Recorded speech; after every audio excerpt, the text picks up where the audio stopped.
हाँ dear friends, मेरे video का सेकंड पार्ट है ये।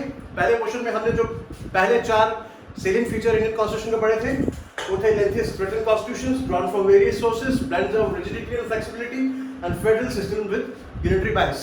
और आज के लेक्चर में हम शुरू करेंगे पार्लियामेंट्री फॉर्म ऑफ गवर्नमेंट। चलिए शुरू करते हैं।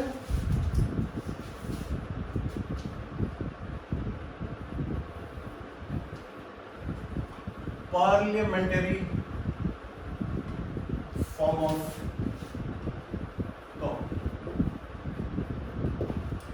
Point to be the facts जो इसके रिलेटेड याद रखने वाले हैं वो ये है। इस वाली फॉर्म जो क्वेश्चन ज्यादातर पूछे गए हैं, वेस्टमिनिस्टर फॉर्म ऑफ गवर्नमेंट किसे कहते हैं? ऐसा क्वेश्चन आएगा कि which type of government is known as Westminster type of government? You have to state answer parliamentary form of government।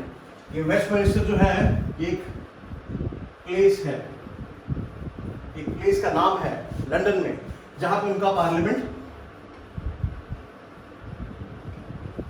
बना हुआ है, इसलिए पार्लियामेंट्री फॉर्म ऑफ गवर्नमेंट को हम वेस्टमिनिस्टर फॉर्म ऑफ गवर्नमेंट भी कहते हैं। ठीक है, इसी को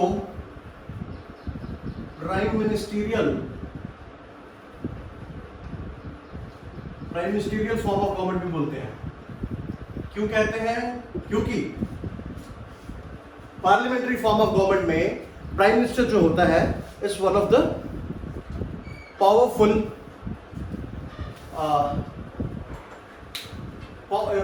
पर्सन। सारी पावर्स जो होती हैं गवर्नमेंट को कंट्रोल करने वाला, एग्जीक्यूटिव्स को कंट्रोल करने वाला प्राइम मिनिस्टर होता है, इसलिए इसको हम prime minister form of government भी बोलते हैं। चलिए अब इसमें prime ministerial form of government जो है, इसका जो प्रिंसिपल है that is coordination and cooperation among executive and legislative। Students, इसको समझना बड़ा जरूरी है, इसलिए मैं थोड़ा डिटेल में आपको समझा दूं इसको।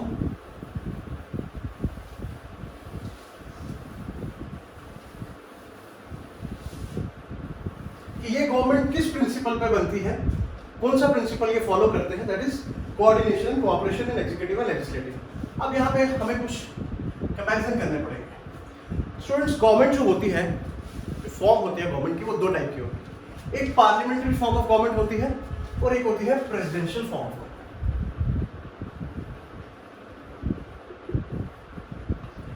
प्रेसिडेंशियल फॉर्म ऑफ गवर्नमेंट में द मोस्ट इंपॉर्टेंट पर्सन जो होता है गवर्नमेंट का, वो होता है प्रेसिडेंट।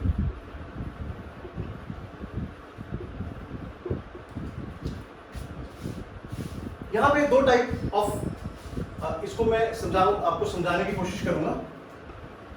पार्लियामेंट एक होता है नॉमिनल हेड, एक होता है रियल हेड।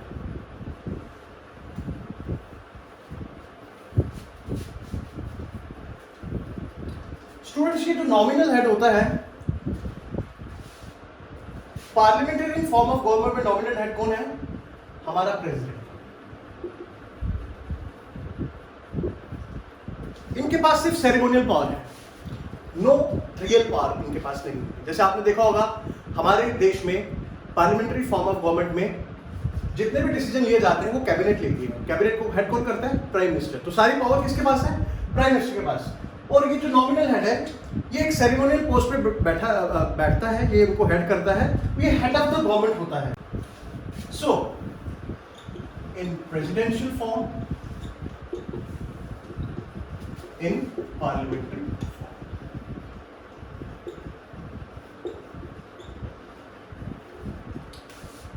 अब हम देखेंगे इन दोनों में डिफरेंस क्या है। प्रेसिडेंशियल में रियल एंड नॉमिनल एग्जीक्यूटिव दोनों सेम होते हैं। both are same। वो कौन होता है? President himself.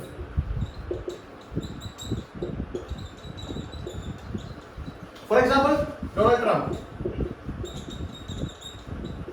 He is real executive, सारे डिसीजन खुद ले रहे हैं अलॉन्ग विद देयर कैबिनेट, और नॉमिनल एग्जीक्यूटिव भी प्रेसिडेंशियल फॉर्म में प्रेसिडेंट ही माना जाता है। बट पार्लियामेंट्री सिस्टम में ऐसा नहीं है। Real is different and nominal is different. Real executive, the real power lies with real executive. कौन होता है ये? Prime minister. He is first among others, means prime minister का कैबिनेट में सबसे ज्यादा पावर प्राइम मिनिस्टर के पास होती है। तो इसलिए रियल एग्जीक्यूटिव कौन है? प्राइम मिनिस्टर, बिकॉज सारे के सारे डिसीजन जो है वो प्राइम मिनिस्टर लेता है। और नॉमिनल कौन है?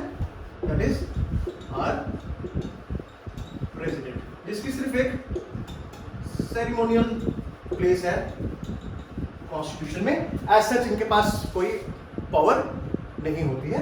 वो हम डिटेल में आगे पढ़ेंगे जब हम पार्लियामेंट्री फॉर्म ऑफ सिस्टम्स पढ़ेंगे। Second thing, presidential form of system is based on separation of power. That means executive are not depend or liable to legislative. But या मैं इसको ब्रैकेट में लिख रहा हूं, आपको पूछ सकते हैं separation of power is a feature of presidential form of government or parliamentary form of government, and you should know that separation of power is the main feature of presidential form of government. और यहाँ पे there is coordination and cooperation of legislative and executive. अब जरा मैं इसको समझा दूं कि ये है क्या चीज। आपने देखा होगा इंडियन पार्लियामेंट्री सिस्टम में एग्जीक्यूटिव और लेजिस्लेटिव दोनों असेंबली का, दोनों हाउस का पार्ट होते हैं, पार्लियामेंट का पार्ट होते हैं। जो भी मंत्री होगा, मिनिस्टर बनेगा, he should be the member of upper house और लोअर हाउस। इस केस में without having the membership of lower house और upper house, he can't be in the executive. वो एग्जीक्यूटिव नहीं हो सकता अगर उसके पास अपर हाउस या लोअर हाउस की मेंबरशिप नहीं है। एक्सेप्शन केस है, 6 महीने तक कोई बिना इलेक्शन के, बिना चूज हुए पार्लियामेंट में मेंबर बन सकता है, एग्जीक्यूटिव मेंबर बन सकता है, पर with in 6 month he should be elected either in lower house और इन अपर हाउस। बट इस केस में ऐसा नहीं है।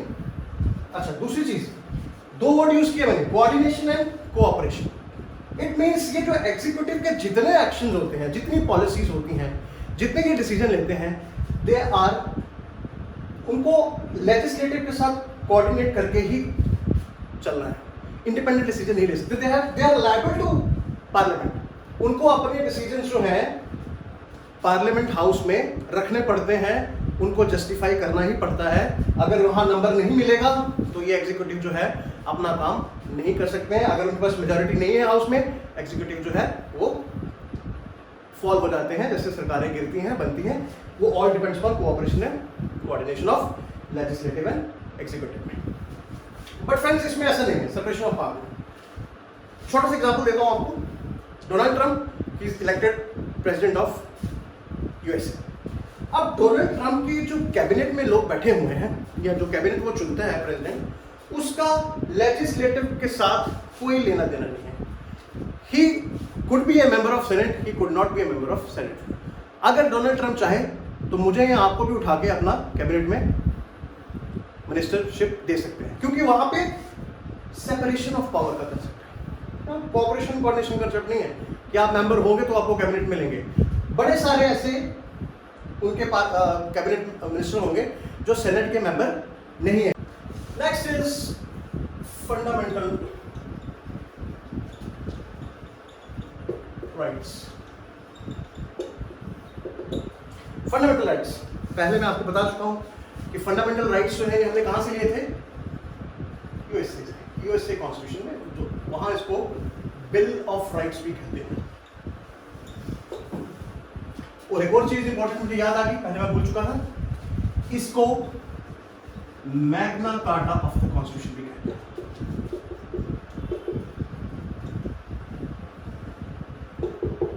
फ्रेंड्स, सवाल पूछा जाता है, बहुत बार पूछा भी गया। अगर आप पुराने पेपर्स को एक्सेस करोगे, अच्छे से देखोगे, तो ये सवाल भी बहुत बार पूछा गया है।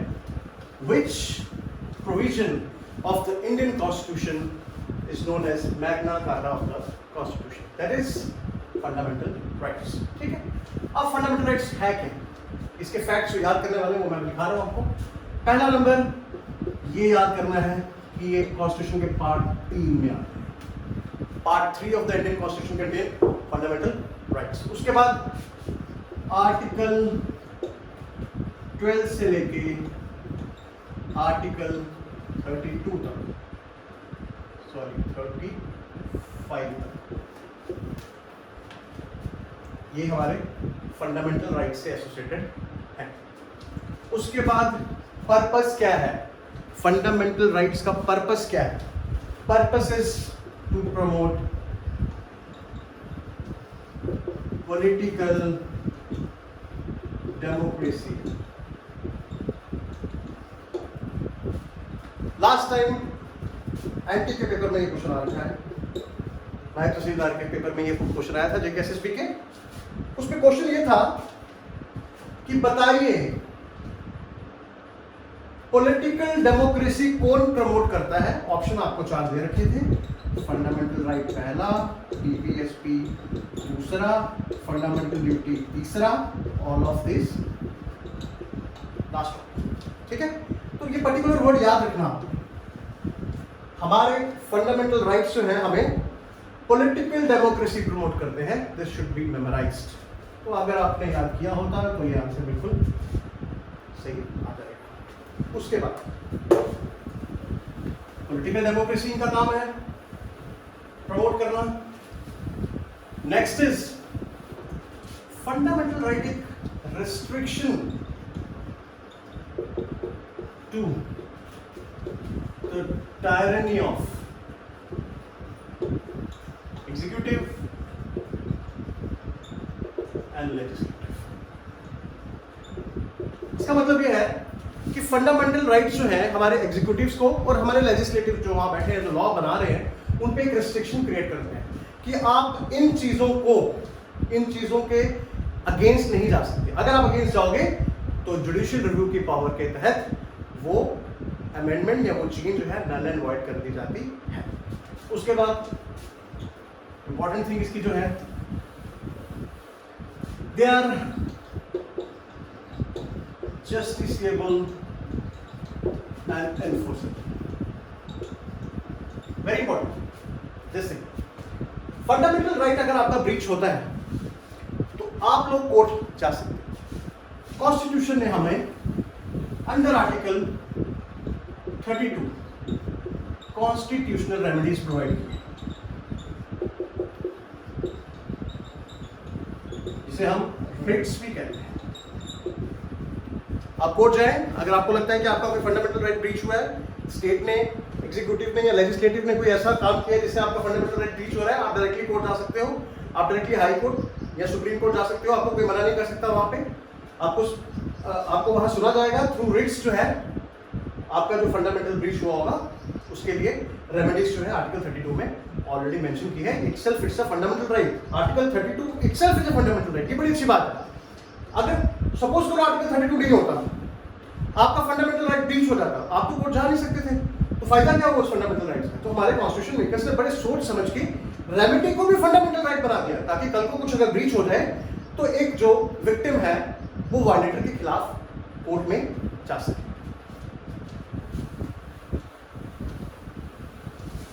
उसके बाद they are not sacrosanct, they can be amended। ऐसा नहीं है कि जो फंडामेंटल राइट्स मेंशन कर दी एक बारी तो वो सैक्रोसैंक्ट है, उसको हम हाथ ही नहीं लगा सकते। नहीं, कॉन्स्टिट्यूशन ने हमें इस चीज का राइट दे रखा है कि हम फंडामेंटल राइट्स को भी चेंज कर सकते हैं, बट इसको चेंज करने का तरीका ऑर्डिनरी नहीं है। पहले बताया मैंने आपको, through special procedure. Through special procedure, that is 2/3 of the majority plus 50% of the member of the strength of the parliament. साथ ही साथ स्पेशल प्रोविजन के साथ एक आपने याद रखना है, केशवानंदा भारती केस। इस केस में सुप्रीम कोर्ट ने कहा हाँ आप फंडामेंटल राइट को चेंज कर सकते हो, अमेंड कर सकते हो, लेकिन कॉन्स्टिट्यूशन का बेसिक स्ट्रक्चर अमेंड नहीं होना चाहिए। तो बड़ी बारी क्वेश्चन आता है कि बेसिक स्ट्रक्चर की जो डॉक्ट्रिन है वो किस केस के थ्रू आई, that is Kesavananda Bharati case. इसको भी आप नोट डाउन कर लीजिए। अभी हम फंडामेंटल राइट्स, हमारा अगला टॉपिक फंडामेंटल राइट्स ही है जो हमने नेक्स्ट लेक्चर में कवर करना है, उसमें मैं इसके बारे में आपको डिटेल में समझा दूंगा। चलिए नेक्स्ट इज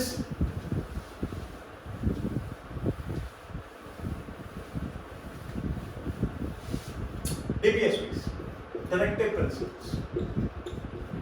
अब इसमें याद करने वाली चीजें क्या हैं? पहला नंबर, ये पार्ट 4 ऑफ द कॉन्स्टिट्यूशन है, पेन डाउन कर लीजिए, इंपॉर्टेंट है। उसके बाद ये आर्टिकल 36 से लेके 51 के बीच में आते हैं, very important thing. Third, very important, DPSPs को बोला जाता है novel features of the constitution.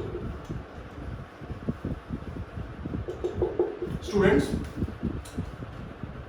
कई बार क्वेश्चन आएगा, आ भी रखा है कि कॉन्स्टिट्यूशन के कौन से पोर्शन को, कौन से प्रोविजन को नोबल फीचर कहा गया है, that is directive principle, DPSPs। अब नेक्स्ट थिंग जो बड़ा इंपॉर्टेंट है, फंडामेंटल राइट्स में आपको बताया कि fundamental rights is to promote political democracy. इनका काम है to promote social and economic democracy.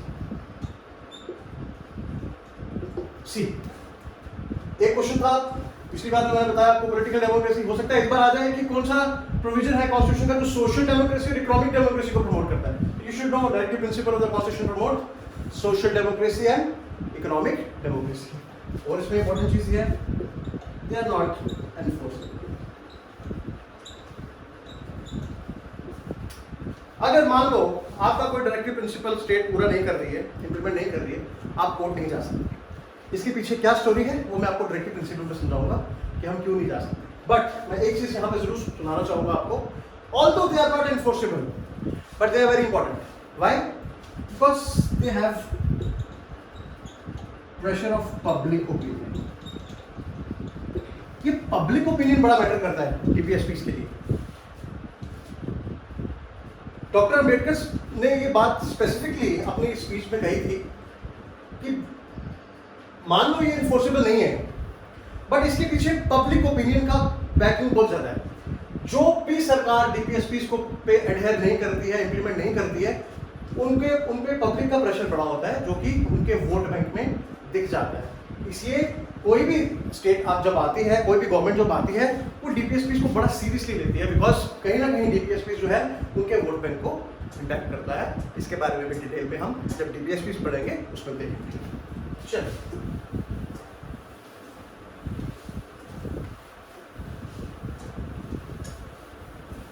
Next is fundamental duties.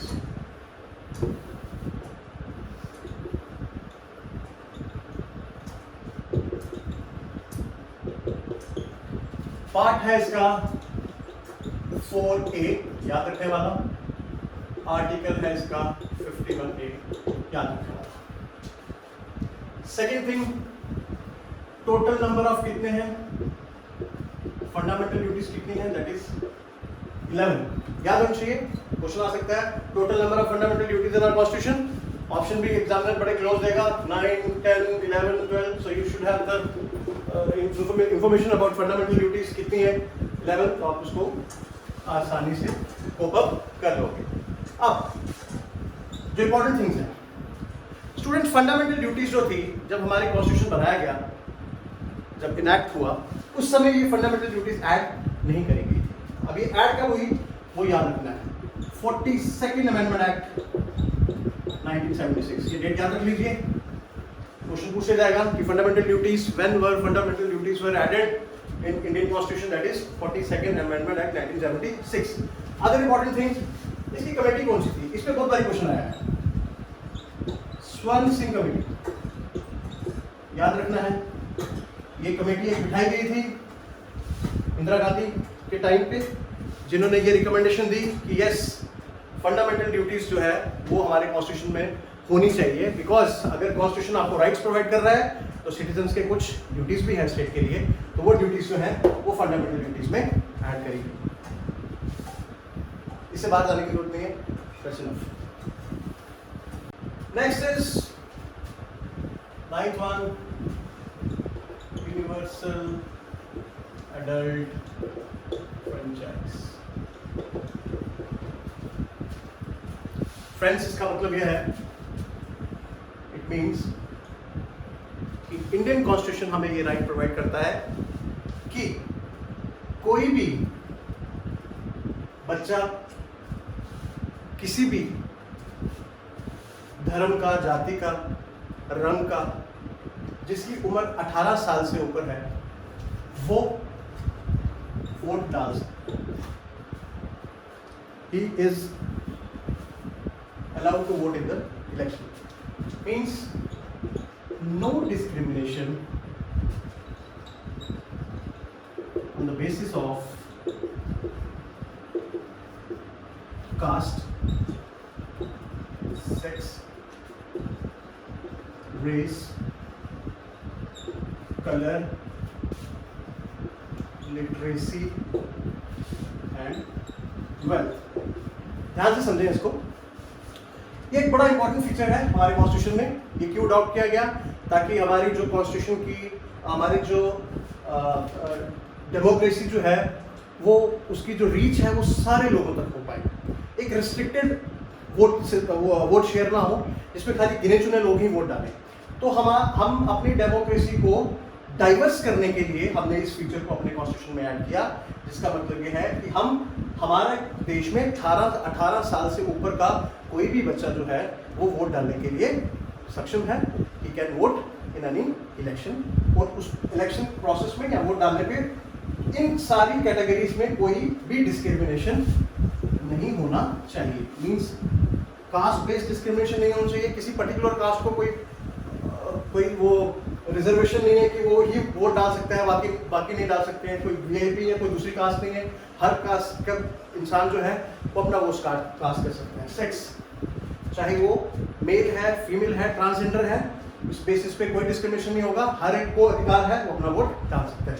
किसी भी रेस का हो, किसी भी कम्युनिटी का हो, कोई लेना देना नहीं है, उस पर कोई डिस्क्रिमिनेशन नहीं होगा, ये can vote.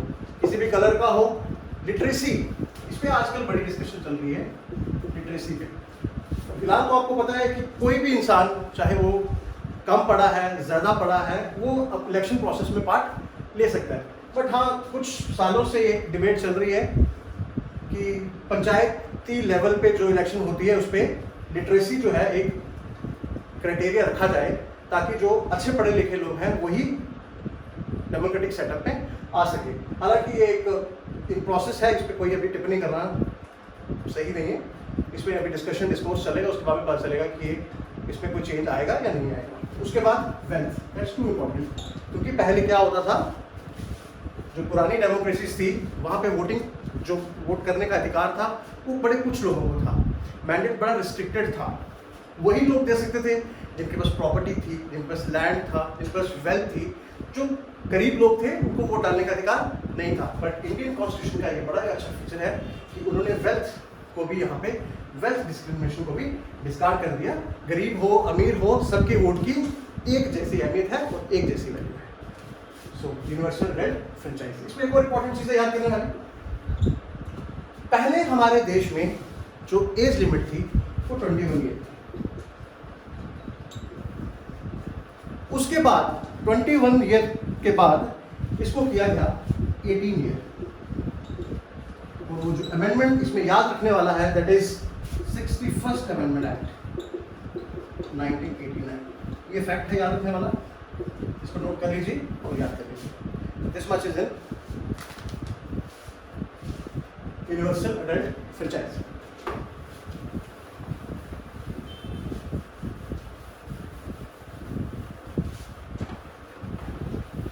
last topic is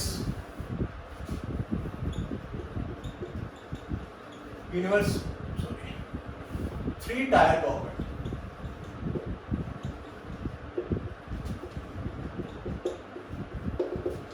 Three-tier government. Friends, जब कॉन्स्टिट्यूशन बनाया गया, at that time we were having dual polity. Dual polity का मतलब क्या है? Central government and state government. लेकिन एक बड़ी ही अच्छी चीज जो हमारे कॉन्स्टिट्यूशन में ऐड हुई, that was local governments.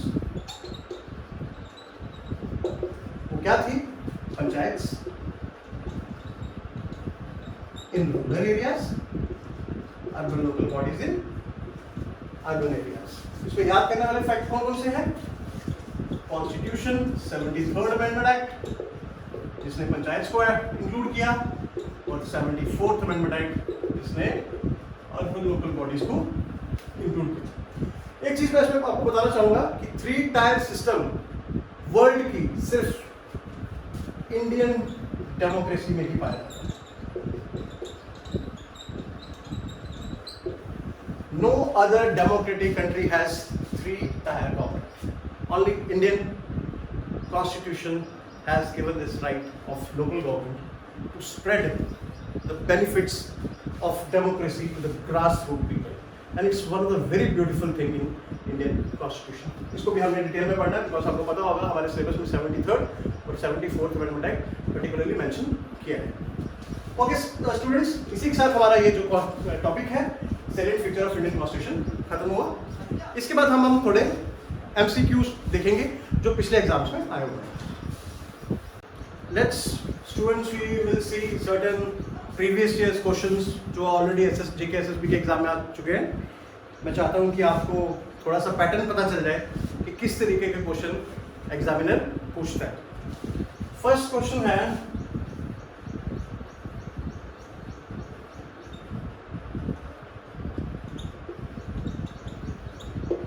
Swan Singh Committee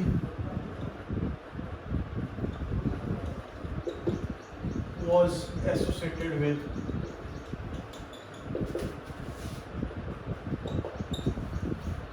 option A है फंडामेंटल राइट्स, ऑप्शन बी है DPSPs, ऑप्शन सी है फंडामेंटल ड्यूटीज, ऑप्शन डी है नन ऑफ दिस. ये क्वेश्चन पिछली बार पूछा गया है. ये मैंने आपको स्पेसिफिकली फैक्ट फिगर्स में मेंशन कराया था तब कि स्वर्ण सिंह कमेटी जो है is associated with fundamental duties. Okay friends, second question जो आया है वो है DPSPs means directive principles in Indian Constitution was taken from. Option A है USA, ऑप्शन बी है आयरलैंड, ऑप्शन सी है ब्रिटेन एंड ऑप्शन डी है Australia. So this is a very simple question.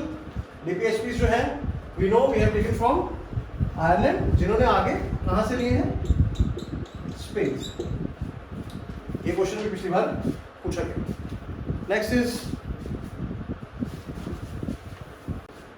Next question है directive principle DPSPs promotes. Option दे रखे हैं political democracy, economic democracy B, social democracy C, और last वाला है BNC. So I have already told you that DPSPs जो है they promote economic democracy plus social democracy. Means इस question में इसका डी आंसर है. एग्जामिनर ने मेंशन कर रखा है लास्ट वाला ऑप्शन BNC. आपने political democracy, I told you कि पॉलिटिकल डेमोक्रेसी जो है वो फंडामेंटल राइट्स प्रमोट करते हैं. सो ये ऑप्शन पहले ही नेगेट हो गया. बी और सी ऑप्शन दिए हैं, फोर्थ ऑप्शन बी और सी दिया है, तो you have to choose both of this options. ठीक है.